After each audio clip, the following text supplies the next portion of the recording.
Hello बच्चों, आप सभी का स्वागत है हमारी आज की क्लास में। आप सभी का स्वागत और हार्दिक स्वागत है हमारे वीएन के ट्यूशन में। बच्चों, उम्मीद करता हूँ आप सब बहुत बढ़िया, बहुत ज़बरदस्त, बहुत अच्छे होंगे।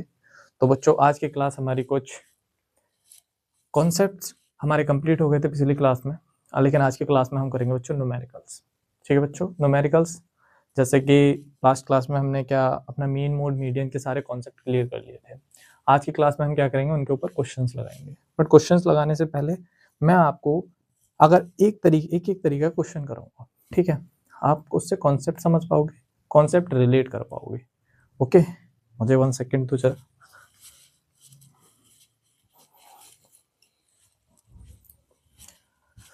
हाँ, तो देखो क्या होता है आज की क्लास में हम सर मीडियन के बारे में समझो। पहले मीन के बारे में पढ़ते हैं बच्चों। हम क्या पढ़ते हैं?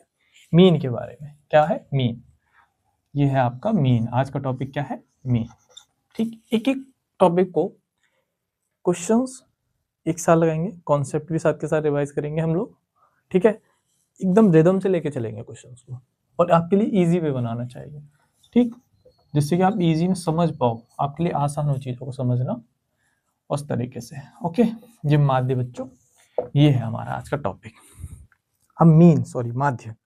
अब माध्य का मतलब बच्चों आप लोग समझते हो क्या होता है? अगर आपको वर्गीकृत, अगर मैं आपको सामने एक छोटा सा क्वेश्चन लिखता हूँ, ठीक है बच्चों, क्वेश्चन कुछ ये है आपका 3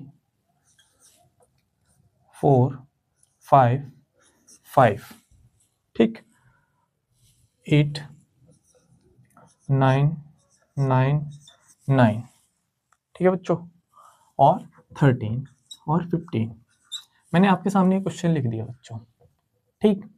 अब मैं आपसे कह दूं कि भाई मुझे इसका माध्य ज्ञात करके बताओ, ठीक, क्या माध्य ज्ञात करो। जरा एक बार क्वेश्चन करके देखो, माध्य ज्ञात कर सकते हो आप लोग? चलो इसके लिए मैं आप लोगों को ये भी बता देता हूँ, इसका फॉर्मूला क्या था? माध्य, ठीक, फॉर्मूला क्या था माध्य का? सभी पदों का योग। क्या? सभी पदों का योग। लेकिन हम इसमें पद नहीं लिखेंगे बच्चों, अब हम लिखेंगे परिसरण या प्रेक्षणों। ठीक है, क्या लिखेंगे? प्रेक्षणों या परिसरणों।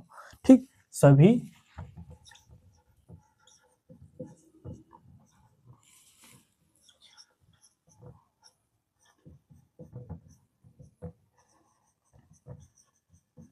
योग। क्या? सभी परीक्षणों का योग। ठीक, अब आगे दूसरा, परीक्षणों की कुल संख्या। परीक्षणों की कुल संख्या, ठीक, ये है आपके पास फॉर्मूला, और क्वेश्चन लगा के दिखाओ। ठीक है, क्वेश्चन लगाओ।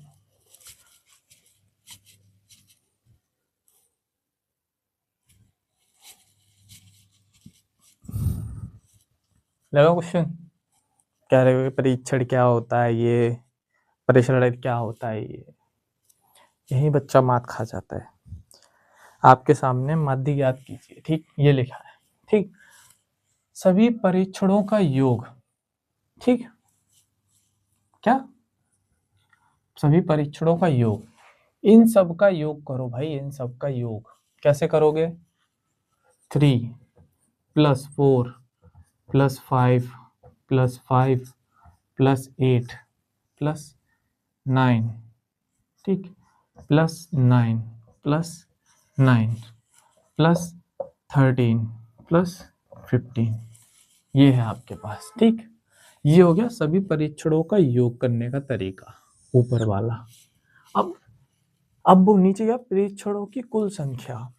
परीक्षणों की कुल संख्या क्या है? कुल संख्या क्या है परीक्षणों की? 1 2 3 4 5 6 7 8 9 10। कुल परीक्षण कितने हैं बच्चों? 10।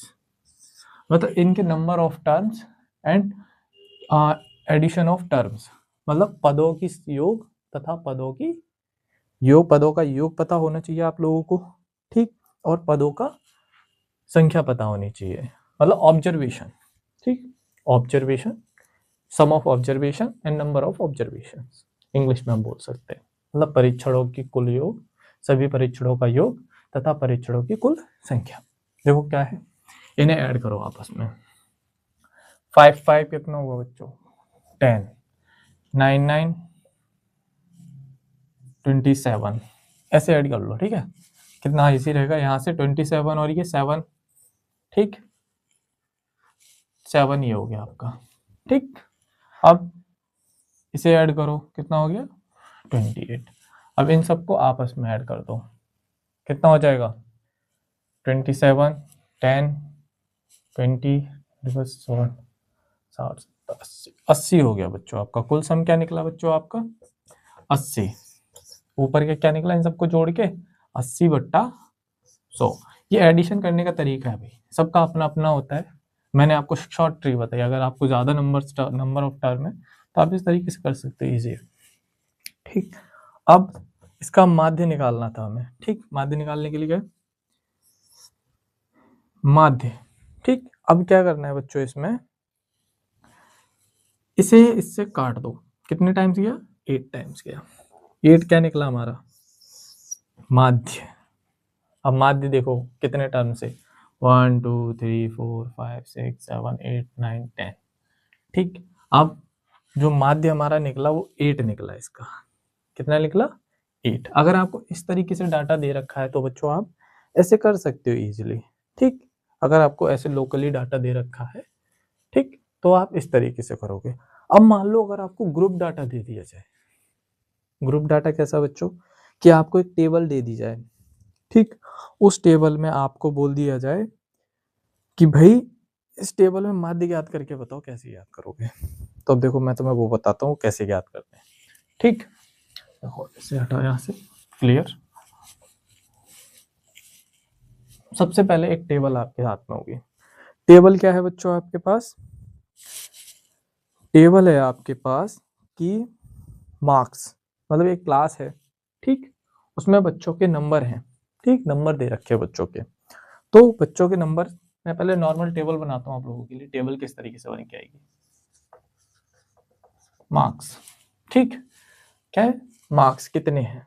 ठीक, ये है मार्क्स आपको दे रखे हैं बच्चों 80।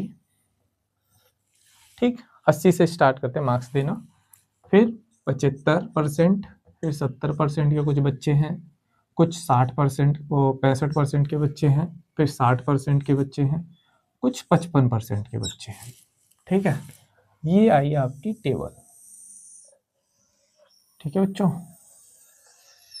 ये मैंने बना दिया आपके सामने इस प्रकार से एक टेबल। अब देखो इस टेबल में नीचे दे रखी है फ्रीक्वेंसी। अगर इस तरीके से डाटा दे रखा हो तो हम माध्य कैसे निकालेंगे, मैं वही चीज आपको बताने जा रहा हूँ। ठीक है, अब इसमें आपको दे रखा है, एक बच्चे को 2 दे रखी है यहाँ पे, क्या सॉरी, वेट, मार्क्स मान लो, वेट बच्चों का वेट मान लो, मार्क्स तो ऊपर, मार्क और वेट मानो आप। ठीक है, GHT वेट, वजन। एक बच्चे को 2 दे रखा है, फिर एक को 3 दे रखा है, एक को 4 है, 5 है एक में, फिर 6 है और 7 है। अब बच्चों देखो इसमें बारंबारता दे रखी है आपको। ठीक है, ये क्या है आपका x, 80 किलो के 2 बच्चे हैं। ठीक, 80 किलो के कितने बच्चे हैं बच्चों, 2 बच्चे हैं 80 किलो के।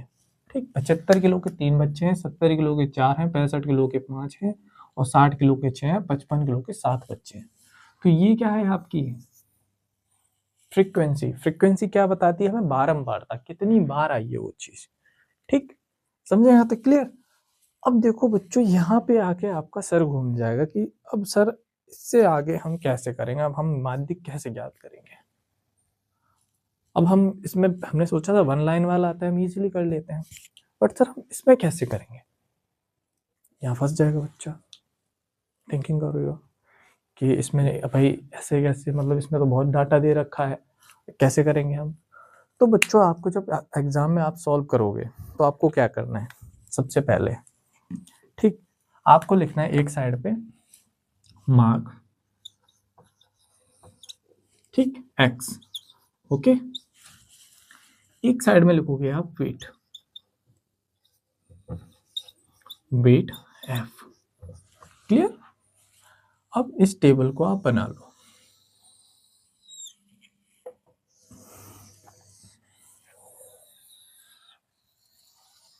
ठीक, इस टेबल को यहाँ बनाना स्टार्ट करो। अब हम कर रहे हैं सॉल्यूशन। तो इसमें पहले कितनी 80 दे रखा है, फिर 75 दे रखा है, फिर 70 दे रखा है, फिर 65 दे रखा है, फिर 60 दे रखा है, फिर 55 दे रखा है। क्लियर?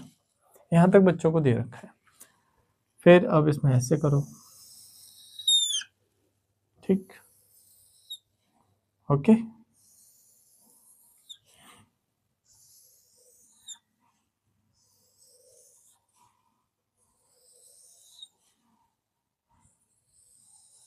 ये हो गया आपका। क्लियर? ये 80 किलो में कितने बच्चे हैं? 2। फिर 75 किलो में कितने हैं? 3। 70 किलो में कितने हैं? 4। 65 में 5 बच्चे। 60 में कितने हैं? 6। 75 में कितने हैं? 55 में 7 बच्चे। ये आपका निकल के आया सिग्मा। ठीक, ये आपका क्या टेबल बन के आ गया आपके पास। ठीक, आपने इतना कर लिया। ये हमारा सॉल्यूशन है बच्चों। सॉल्यूशन आपको इसमें क्या करना है? मीन फाइंड करना है। क्या? Mean find. ठीक है, मीन को ज्ञात करना है, मतलब माध्य। इस क्वेश्चन में क्या ज्ञात करना है? माध्य ज्ञात करना है। अब देखो, माध्य ज्ञात करने के लिए मैं आपसे बोलता ना फ्रीक्वेंसी बच्चों, फ्रीक्वेंसी फ्रीक्वेंसी फ्रीक्वेंसी फ्रीक्वेंसी हमेशा बोलता था कि फ्रीक्वेंसी ये, फ्रीक्वेंसी वो, फ्रीक्वेंसी ऐसी होती है, फ्रीक्वेंसी वैसी होती है। फ्रीक्वेंसी का मतलब ये है सिग्मा ऑफ फ्रीक्वेंसी। फ्रीक्वेंसी क्या है बच्चों? फ्रीक्वेंसी का मतलब इन सब को ऐड कर दो। क्या कर दो? ऐड कर दो। 2 3 5 5 4 9 9 5 14 14 और 26 7 27। अब बच्चों बताओ एफ की वैल्यू क्या निकली है आपके पास? 27। ठीक, अब ये 27 निकले। अब बच्चों देखो, अब इसमें माध्य निकालने के लिए क्या करेंगे? इनका और इनका आपस में मल्टीप्लाई कर दो। क्या कर दोगे? मल्टीप्लाई। कैसे? x और f का मल्टीप्लाई। एक्स एफ मतलब बीच में अगर पॉइंट लगाए तो समझ जाओ वो मल्टीप्लाई है बच्चों, कुछ नहीं है, वो मल्टीप्लाई है। ठीक, अब इसका मल्टीप्लाई इसमें करो 160। क्लियर?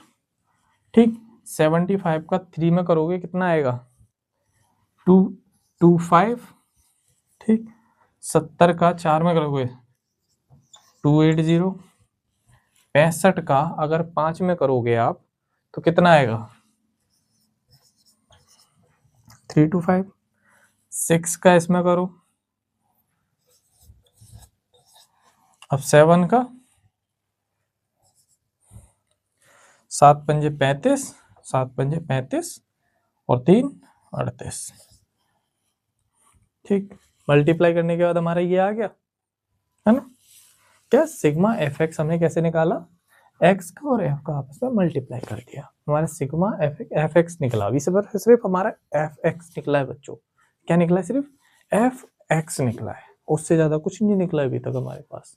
एफ और एक्स निकला है, तो एफ एक्स निकालने। अब यहाँ देखो, sigma F x, sigma F x का मतलब होता है इन सब का योग, इन सब को ऐड कर दो।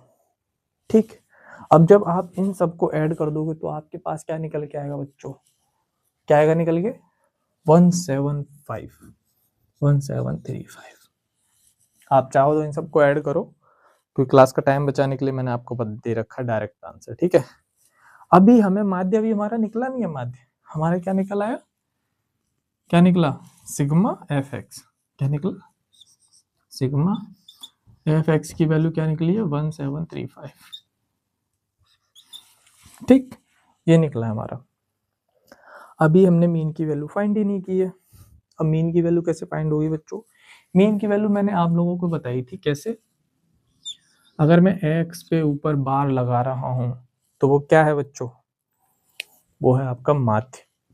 क्या है? माध्य। माध्य का फॉर्मूला क्या होता है बच्चों? सभी पदों का योग।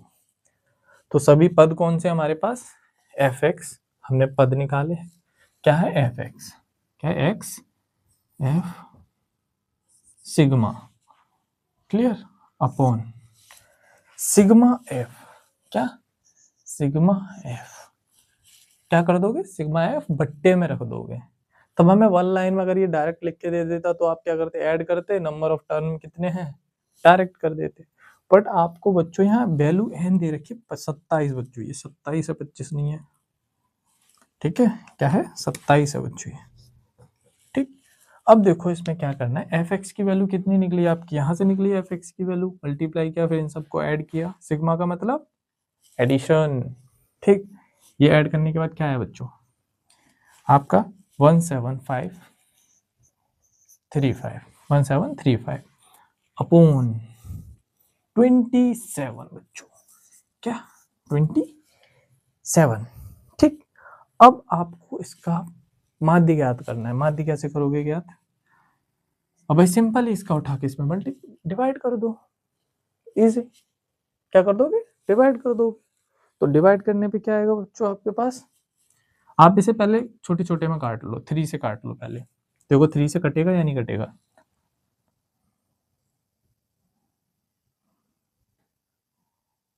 ठीक, 3 से अगर कट जाएगा तो ठीक, वरना डायरेक्ट उठाओ, मत डिवाइड करना आप सबको अच्छे तरीके से आता होगा, बढ़िया तरीके से, लास्ट क्लासेस में हमने पिछले एक चैप्टर में सीख रखे हैं डिवाइड करना बहुत अच्छे तरीके से, बढ़िया तरीके से।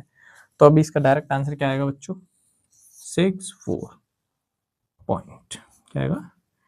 अब बच्चों देखो आप ये कहोगे सर इसमें पॉइंट में आंसर क्यों आया, बच्चों पॉइंट में आंसर आना बनता है, माध्य में अगर आंसर आ सकता है आपका पॉइंट में आ सकता है माध्य में आंसर, ठीक है। तो हो गया 2 5 9, ये निकला आपका माध्य, ये है आपका आंसर बच्चों, ठीक है। ये आपको सॉल्यूशन है, इस तरीके से कर सकते हो आप। अब देखो मैं, ये हमारा एक क्वेश्चन है, ये क्वेश्चन दे रखा है, ये आपको ब्लैक मार्कर से लिख रहा है, ये आपके पास एक क्वेश्चन है।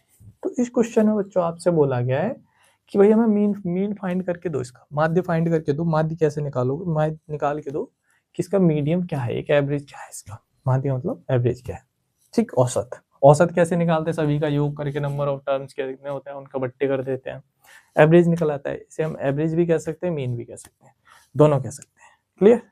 अब देखो हमने ये टेबल बनाई, ठीक, एफ की वैल्यू को आपस में ऐड कर दिया, हमारे पास क्या निकला है नंबर ऑफ टर्म्स, ठीक, नंबर ऑफ टर्म, पदों की संख्या, क्या है ये संख्या है, 2 3, कितने आदमी मोटे हैं 2 आदमी 80 किलो के हैं, 75 के कितने हैं 3 आदमी 75 के हैं, 70 के कितने बच्चों 4 आदमी 70 के हैं, 65 का 5 आदमी हैं, 60 के 6 आदमी हैं और 55 के 7 आदमी हैं, ठीक। तो अब बच्चों देखो इसमें नंबर ऑफ टर्म्स कितने आदमी हैं कुल मिला के, बच्चे आदमी जो भी आप वर्ड यूज करो, ठीक, कितने पर्सन है 27 लोग हैं, इनका कुल वेट कितने लोग हैं, 2 लोग 160 किलो के हैं, ये आपका 225, ये 4 लोग 280 के, 325 365 385, ऐसे करके ये सारे लोग यहाँ हैं, ठीक। इन सब के वेट को आपस में जोड़ दिया तो हमारा क्या हो गया वेट निकल आया, ये हमारा नंबर ऑफ वेट कितने कुल कंप्लीट कितने केजी के लोग हो गए, और नंबर ऑफ केजी कितना है, नंबर ऑफ पर्सन कितने, डिवाइड कर दोगे तो हर आदमी का जो एवरेज वेट है, ठीक, वो क्या निकला है 64 किलो के आसपास है, हर आदमी का एवरेज वेट है जो है वो 64 किलो के आसपास है, थोड़ा इधर उधर है बट 64 किलो के आसपास एवरेज निकला हमारा, ठीक, ओके। क्वेश्चन बढ़िया तरीके से क्लियर, मीन समझ गए होगे। अगर इस तरीके से डाटा आपको दे रखा होता है group of table of data या ग्रुप ऑफ डाटा में, तो आप क्या करोगे ये वाला फॉर्मूला अप्लाई करोगे, कुछ मत करो, मैं तुमने बोल रहा हूँ सिंपल, आपको ये जो मैंने तरीका बताया ना ये ऐसे का अप्लाई कर दो, खत्म, अच्छे खासे। इस टेबल में अभी मैंने एक टेबल बनाई है ना, अभी इसमें मैंने आपको सिर्फ मीन निकालना सिखाया है, अभी मोड निकालना सिखाऊंगा इसमें मैं आपको, मीडियन निकालना सिखाऊंगा, बट धीमे धीमे, एकदम सीखोगे ना तो चीजें सीख नहीं पाओगे, जब धीमे धीमे सीखोगे। आज हमने मीन सीखा है, इस टेबल के अंदर भी मोड निकालेंगे तो हम इसे और आगे बढ़ा देंगे, कंपैरिजन के लिए और आगे बढ़ा देंगे, वेरिएशन स्टैंडर्ड डेविएशन, ये सारी चीजें आपको सिखाऊंगा बट धीमे धीमे सिखाऊंगा, ठीक है। आज की क्लास में ये कॉन्सेप्ट आपका बढ़िया तरीके से क्लियर, कोई डाउट नहीं होना चाहिए। आगे अगर मैं डायरेक्ट मीन निकाल के फाइंड करके रख दूंगा तो आप मुझसे ये नहीं कह सकते कि सर आपने हमें मीन निकालना नहीं सिखाया। Okay, clear? ठीक, तो आज की क्लास यहीं समाप्त करेंगे, मिलते हैं अगली क्लास में। क्लास अच्छी लगे तो लाइक शेयर सब्सक्राइब करो और अपने एग्ज़ाम की अच्छे से तैयारी करो, अपने आने वाले एग्ज़ाम्स की, जो भी एग्ज़ाम है आपके। बट चैप्टर बहुत इंपॉर्टेंट है तो अच्छे से ध्यान से पढ़ो। मिलते हैं अगली क्लास में, तब तक के लिए धन्यवाद।